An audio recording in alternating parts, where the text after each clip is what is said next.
Hey everyone, today I'm just going to show you how I do a invitation flat lay for photography, or if you're doing a wedding and you want a really beautiful flat lay. These are some of the elements that I use and how I do it.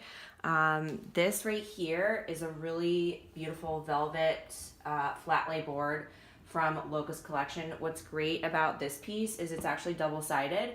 So this side, I believe they call it champagne, and this is like a light pink, rosy pink. So I'm gonna use the pink side today. They have several other colors too that are available, and this is their largest size. What's nice is it comes in a rolled up tube that has like an end cap on it. So if you're carrying this around to a wedding or a job, it rolls up real nicely and fits inside there. I'm also going to be using my acrylic styling blocks that I actually sell in my Etsy shop.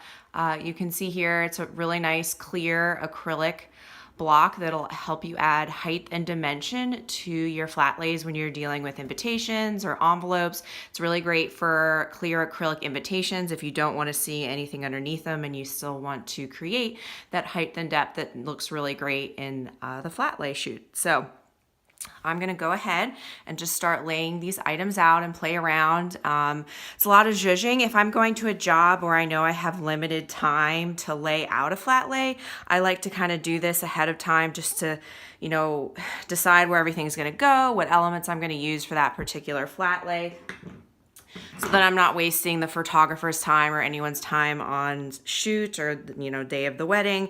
And it can kind of like be pre-laid out in my mind. So I'm not fiddling with things and zhuzhing for hours, because that can happen. All right, so I'm just using some plain envelopes that I have. Obviously you would be using your full invitation suite that you have, RSVP, main invite, outer, inner envelope, possibly showcasing the different items that you have in your flat lay, calligraphy, all that good stuff, envelope liner. So you could have more than one piece or several of the same piece if you want to get a back and front view of that item. Like you want to expose the liner possibly, and you want to have the calligraphy showing. So there's all sorts of different ways you can do that. So I'm going to go ahead and start laying out the actual envelopes first with my styling blocks, and then we'll slowly add in the other elements for the flat lay around that. I have some really nice white orchids too that we'll be using in the flat lay today.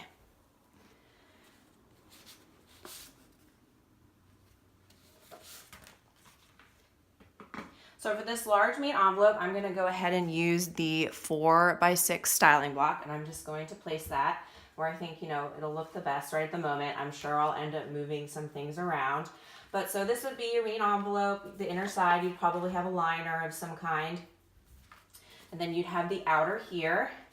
I think I'm going to use the cotton rag just for some color differentiation. And say you would want maybe this to be higher than the liner. So I'm going to take another styling block, and I'm actually going to put a smaller one maybe underneath of it and double it up so that it's now sitting higher than the piece that's underneath of it. So this is a lot of depth. Maybe you don't want this one here, and we just do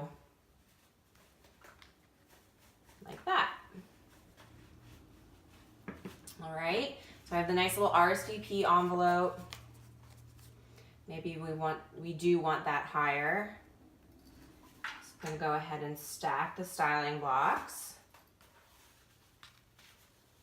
Kind of put that there. You can see just even in the video that it's creating some nice depth you're getting in here, and that's going to come out really beautifully in the professional photography that you're going to have done. So I'm liking that. That looks nice. Why don't we just put one more down here for the sake of having a bit more in there. And then I'm just going to go in and start layering some of the extra little pieces I have that will go along with the suite. So I have this beautiful vintage ring box. It looks really nice. It has a nice little inscription on there. I found this on Etsy. There's a lot on Etsy. I think everyone's catching on that the vintage like Victorian ring boxes are really popular and everyone's upping their prices. But you know, you can still find some on eBay that are really great. And of course, there are companies that make lookalikes that are brand new, but they make them to look like the vintage style. So I don't have a ring in here right now. Maybe I'll just pop my ring off and put that in just for visualization purposes.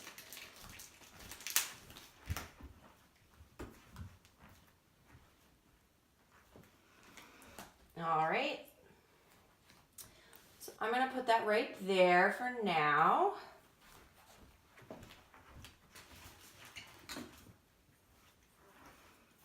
I also have these little sweet, this is just vintage china. I think these were originally used for individual patties of butter back in the day when everyone had fancy dinner parties. So this is really pretty. I mean, I think I'm gonna place this right here for now, and I'm actually gonna put in some stamps. Stamps are really great elements. You'd most likely have them on your outer envelope, but these you can add in around for some interest. These are from, the Vintage Post shop, also on Etsy. So I'm just gonna go ahead and put in the little bowl here. I think I'm gonna use these. These are super cute. Can you see? Put them in there. That's looking nice. Then I have this gorgeous silk ribbon. So I chose a mustard color for this because mustard and this soft pink just look really nice together. I kind of love it. I'm obsessed with mustard right now. So I'm just gonna lay this out, and you know, you can play around with the ribbon. I like having the spool. Sometimes I don't use the spool, but it just adds another element of interest, you know, in your flat lay. And I mean, you can style it around. Definitely don't be afraid to like put things on top of each other. You know, just kind of working around. You're gonna have to like reposition things. It happens. You know, you're gonna bump stuff, and that's why it's good to like have a plan in your mind if you have to do this in a time restricted situation. I'm sure the photographer would appreciate that, you know, if you're a stylist and you're doing this for a shoot or for a wedding. So I don't know, I'm kind of liking that. It's looking nice.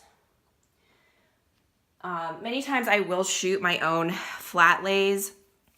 And, you know, as I'm shooting, I'll make adjustments and changes. I'll see something I don't like, or there'll be a shadow or something that isn't the best. So now I'm just going to start putting in these gorgeous orchids.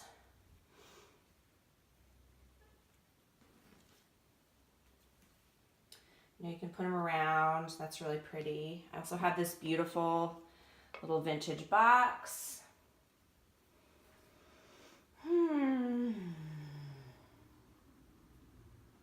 Maybe I'll put that here instead. I'm kind of liking that. Let me just go around here. I don't know, and just play with it.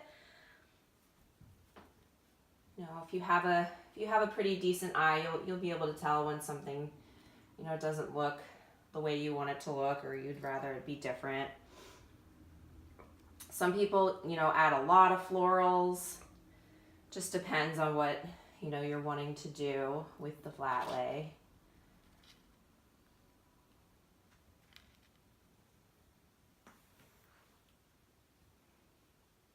That's looking pretty. Get some more orchid.